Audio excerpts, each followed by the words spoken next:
So, today we're going to be talking about one of the most essential things you can do if you're married and your husband really wants to have sex more, and you're like, there's so many other things that I would be rather doing, like reading a good book, watching a movie, going for a walk, cleaning out our garage, cleaning the toilet, eating some chocolate.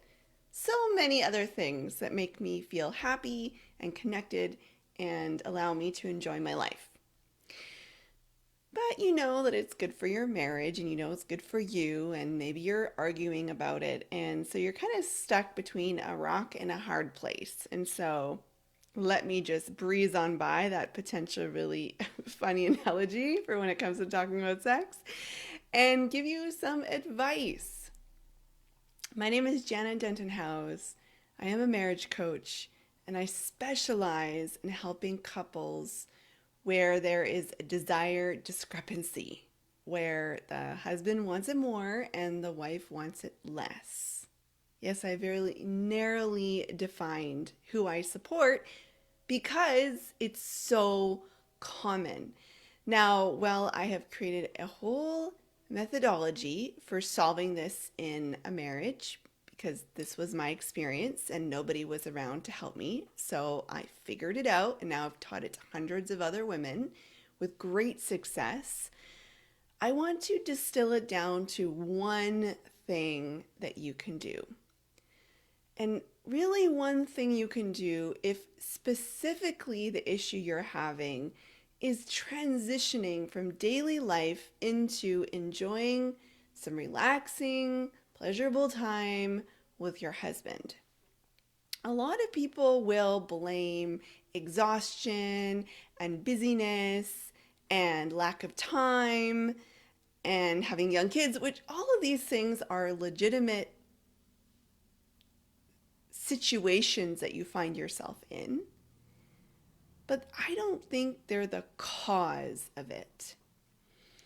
And over years of observing and learning and researching and developing what I've developed, I've noticed one thing, that women are really lacking an essential skill. Now, because I'm talking about sex, this is related to sex, but this essential skill, I believe, is leading us to be sicker, more unhappy, resentful, waking up not excited about our days, feeling like we're not enough. And so many things I believe are happening because of this skill that I think we were created with, that it's our natural position to be in. But because we live in a culture that is patriarchal, that is dominated by the male way of doing things in terms of being single focused and very much on getting to the point quickly, getting things done fast, I think we've just forgotten or just never been taught, or we didn't have mentors to help us and support us. And so one of my really important missions of life is to have more women doing this, not only so that it can support their sex lives with their husbands, but also just support their health, their mental health, their spiritual health, their emotional health. So as you go about your day, you really have two ways that you can go about it. One of them is a pleasureless way, and one of the ways is a pleasure-filled way. Same exact day. The circumstances and the facts of what you're doing and how you're, I was going to say how you're reacting, but that's going to change. Just the facts, the circumstances, the situations, the environments, none of that is changing.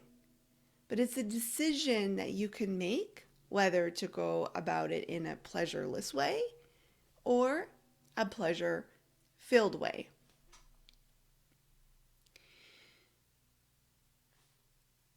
The outcomes then are different. Situation's the same, circumstances the same, facts the same. Now, depending on which path you take, the outcome will change. So, because we're talking about sex, I'm going to say that the outcome will be that you will transition into a pleasurable physical experience with your husband way easier. You'll start looking forward to it more. You'll start understanding how it can be a source of nourishment and enjoyment and happiness and relaxation and peace and tranquility and all the good things for you. So, how do you do it? First, you set that pleasure is an intention of your day. Yeah, you're going to get things done still. Yeah, you're going to check things off the to-do list. But you're going to do it in a different way. This is the skill of extracting pleasure. So let me give you an example.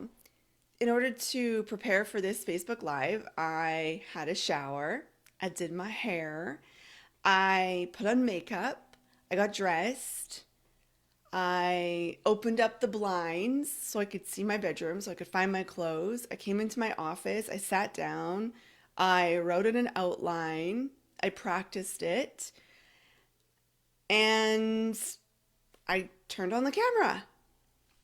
Now, if I was going about it in a pleasureless way, I would probably very much in my head, I would be thinking about the next thing I'm doing. I would probably be beating myself up because I wasn't doing the thing fast enough.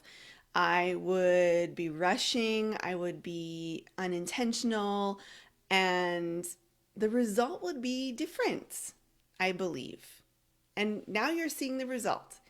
Now, what I tried to do, and again, this is not about guilt. This is not about another thing you have to do. This is not a thing that you need to try that hard to even do.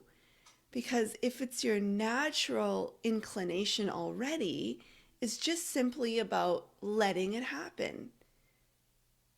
Seeing the pleasure potential that you have all around you, every single moment. I have a pleasure potential right now.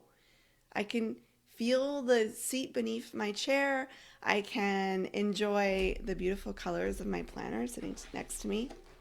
Look at that. I can scrunch my hair and feel the delightful bounce of a freshly washed head of curls. I can feel happy and connected and the pleasure of being able to be of service and creating connection in the world. So what I tried to do and what I'm learning and what I'm allowing and letting is more pleasure into my life. So when I'm in the shower, feeling that hot water cascading down my body and scrubbing my scalp and how that might feel, or the towel on my skin, the warm tiles underneath my feet, the feeling of cotton as I put it on, or the delight I could experience with looking at my clothes and making a decision about what I'm going to wear. I could come into my office and enjoy the colors of the room, maybe hear some birds or wind on my window, or if I have a candle nearby, the smell of that. And as you allow and let pleasure more into your life, then not only are you going to be able to transition into the sexual experience with so much more ease, because you're not going from that go, go, go, must get it done, have to do it, into now I'm supposed to calm down, feel sensations in my body when another person is there with their expectations and all of that.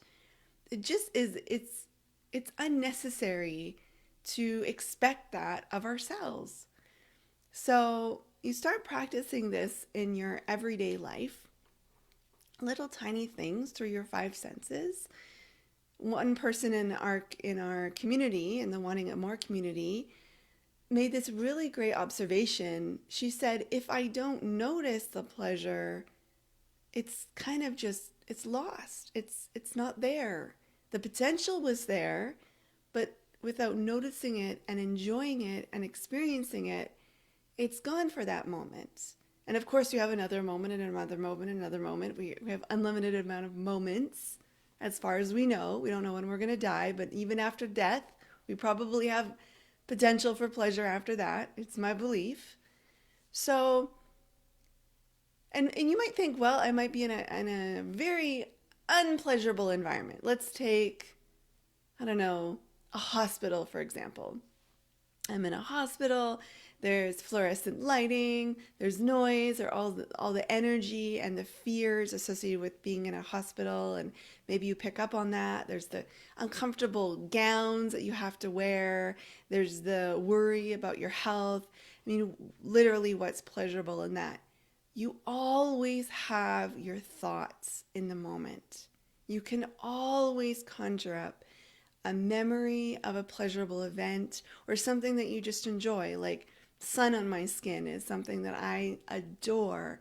So I can imagine myself at a beach with sun on my skin. Is it really going to take that much time? Probably not. Like a minute, 30 seconds, 10 seconds. Something really small can make a huge impact.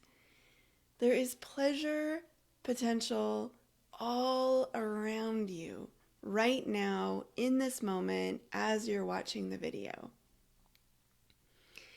And if you can just